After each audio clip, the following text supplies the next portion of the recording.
എങ്ങനെയാണ് ഈ കപടശാസ്ത്രങ്ങളെല്ലാം ഉണ്ടായി വരുന്നത്? ഇപ്പോൾ ഈ പറയുന്ന കൈറോപാക്ടറി എന്ന് പറയുന്ന ഈ ചികിത്സാ രീതി, ഈ കപട ചികിത്സാ രീതി നിങ്ങളെല്ലാം കണ്ടിട്ടുണ്ടായിരിക്കും. അതായത് നമ്മളെ എല്ലുകളുടെ ഭാഗങ്ങളിലൊക്കെ, ജോയിൻറ്റുകളുടെ ഭാഗത്തൊക്കെ ഒടിക്കുന്ന രീതിയിലുള്ള ശ്രമങ്ങൾ നടത്തി ഒരു പോപ്പ് സൗണ്ട്, ഒരു ക്ലിക്ക് സൗണ്ട് ഉണ്ടാക്കുന്നത് വഴി അവർ ആ പറയുന്ന നടുവേദനയും എല്ലുവേദനയൊക്കെ മാറ്റുമെന്ന് പറയുന്ന ഒരു ചികിത്സാ രീതിയാണ് ഈ കൈറോപാക്ടറി എന്ന് പറയുന്നത്. അപ്പോൾ ഈ കപടശാസ്ത്രങ്ങളെല്ലാം കോമൺ ആയിട്ടുള്ള ഒരു തുടക്കം എന്ന് നോക്കുമ്പോൾ അതെല്ലാം വ്യക്തി കേന്ദ്രീകൃതമായിട്ടുള്ള അനുഭവങ്ങളിലൂടെയാണ് അതെല്ലാം വളർന്നു വരുന്നത്. ഇപ്പോൾ ഫോർ എക്സാമ്പിൾ കൈറോപാക്ടറി നിങ്ങൾ നോക്കിക്കഴിഞ്ഞാൽ ഇത് സ്റ്റാർട്ട് ചെയ്യുന്നത് D.D. പാൽമർ എന്ന് പറഞ്ഞുള്ള ഒരാളാണ്. അപ്പോൾ ഇദ്ദേഹത്തിൻ്റെ ക്ലിനിക്കിൽ ഒരു വ്യക്തി വരികയാണ്. ആ വ്യക്തി വന്നിട്ട് പറയുന്നു, എനിക്ക് 17 വർഷം മുമ്പ് എൻ്റെ കഴുത്തിൻ്റെ ബാക്കിൽ ഒരു ക്ലിക്ക് സൗണ്ട് കേട്ടു.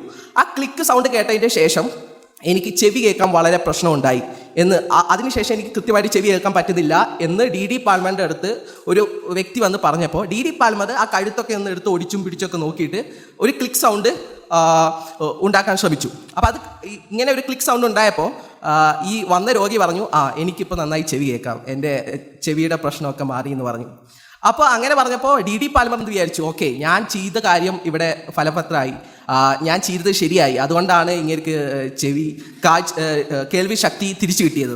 അപ്പം ഇങ്ങനെ ഒരു തെറ്റായിട്ടുള്ള നിഗമനത്തിൽ നിന്നാണ് പിന്നീട് കൈറോപാക്ടറി എന്ന് പറയുന്ന വലിയൊരു കപട ചികിത്സാ സമ്പ്രദായം തന്നെ ഉണ്ടാകുന്നത്.